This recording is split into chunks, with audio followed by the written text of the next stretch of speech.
Okay guys, been requested to do a few things about Sweden again in English, so I'll comply. The Social Democrats, the formerly largest party in Sweden, they've been ruling Sweden for 100 years. They built it up, did a good job, and now they've totally ruined it because of greediness and power hunger. But the party leader was just replaced. Let's say that he resigned. Of course he didn't resign, he was forced to resign because we have an election coming up next year and the poll numbers are horrible.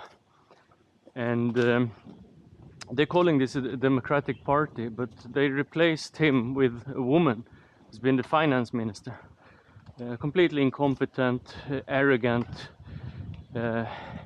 itch with a B. But that's their problem, and they're calling this democracy. They didn't have a vote, they didn't have different candidates. They just thought that because she's a woman, she'd be the best to win the election next year. That's not democracy. Democracy should be like in the United States, what the Republicans and Democrats do. They have all different candidates, puts what they can do for the country, and then you vote, but not in Sweden, of course. It's a dictatorship. Anyway, she's taken over now as the party leader for the Social Democrats. A party the last 7 years have totally ruined Sweden, destroyed it. We're a failed state. We have no money, we have no credibility.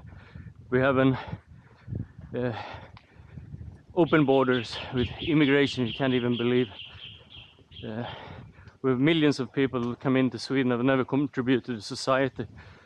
But to make this video a little bit more interesting, the former party leader is still the prime minister, the PM. And this is going to be interesting now because this Magdalena Andersson, who's been replaced as a party leader, she can now become prime minister.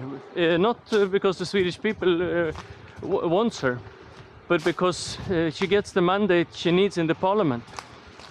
So she needs the left and she needs the center party, and or I'm not exactly sure how the how the numbers are, but I know that she needs the left, which she's going to get because she promised them anything.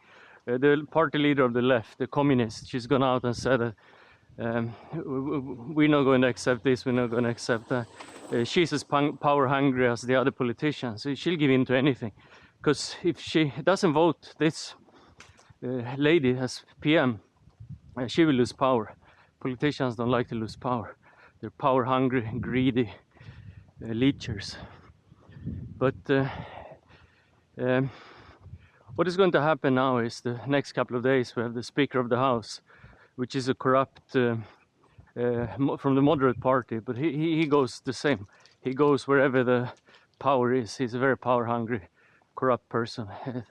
He's done some things that is unbelievable, but that's a story for another day. So we'll see. We might get a female PM, female, monkey, dog, hummingbird, male, I don't care. I want somebody who's good for the country, somebody who can do things for the Swedish people. But now the Swedish left media and the leftists, the socialites, of course, are all out for this Magdalena Andersson. You can't deny her becoming the first female prime minister, female PM. It's like it's just because she's female, everybody's going to vote for her. She's been in politics for over 20 years, never done a good thing in her life. She's been part of ruining Sweden. She's ruined the finances as a finance minister. She's been in charge of the budget, and the budget has been prioritizing one thing only: mass immigration of illiterate people from the MENA region, Middle East, North Africa. That's the only thing she's been doing. Now she has to become a PM because she's a female. To finish this story off, the former PM, Stefan Löfven, he was asked in an interview, is there anything you regret in your 7 years as a the Prime Minister, as a PM of Sweden. He says, no, I'm very proud of what I've done. I'm very proud of the work we've been doing. We've been keeping parties, democratically elected parties, out of power. He called that democracy. He even called them, you know, the guy who's running Germany for a while, back in the 30s and 40s. He's comparing them to him. What basis he has for that, I have no idea. And the party leader for the Sweden Democrats, he asked the PM a while ago, you've had a week now. Is there anything that you regret during your 7 years? No, he's so happy with everything. 2 million people that the Swedish workers are going to support. Crime rates that are astronomical. We're the rape country in the world. We're the shooting country, bombing country, firing country. We have hundreds of cars being burnt every day. We're in a complete civil war. And the PM is proud. He's proud he puts Sweden, the safest country in the world, into a full-scale civil war.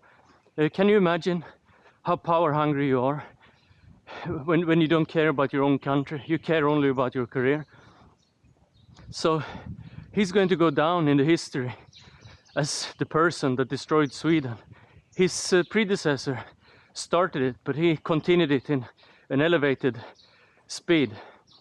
So we'll see what's going to happen now. Of course, nobody's going to vote against this Magdalena Andersson just because she's a woman. Not that she's been part of destroying Sweden. She shouldn't be voted in as a PM. She should be taken in handcuffs to the nearest police station and booked and charged for treason. That's where she belongs. But we'll see. Next year is an election. I don't know how they're going to handle it, but Sweden is on a path to total collapse. I wouldn't be surprised if it is within 24 months after the next election, a total collapse. It's Lebanon 2.0. It's amazing what have happened. A lot of people start to wake up. There's still a lot of people sleeping. But can you imagine a PM who now says, I'm going to work internationally. He can't speak English. He looks like a drunk. He talks like a drunk. That's okay if he wants to drink. That's his problem. He destroyed the country and he's now going to work for the globalists. Of course, he's been feeding them. Now they're going to feed him back. It's give and take. But it's on the expense of the Swedish people who now have their lives destroyed. It took us 100 years, maybe 200 years to build up the fantastic country we had. It took this PM 7 years to completely ruin it, destroy it. It's sickening. That's why I'm doing these videos in English, because if the religion of peace can take over Sweden as easy as they've done and fully destroy it with the support of the government, how many other governments around the world can they infiltrate and do the same thing? This should be a warning for other countries. Denmark have started to waken up. Norway and Finland are going to be destroyed very soon as well. The whole Nordic area is going to be the new Middle East. Believe me. You who don't believe me, I'm willing to make any bet you want. It's just a question of time. We now have all these new millions of religion of peace who's spitting out 10, 12, 15 babies each. It's nothing to do that they're horny. It's just to do with taking over the country. 10 years time they will grow up. There won't be any Swedes left. It's part of the plan. People can't see it. Amazing. Anyway guys, thanks for watching, and I'll probably be back in English in a day or two. Depends on my mood. Have a great day and take care everybody out there. Chingling.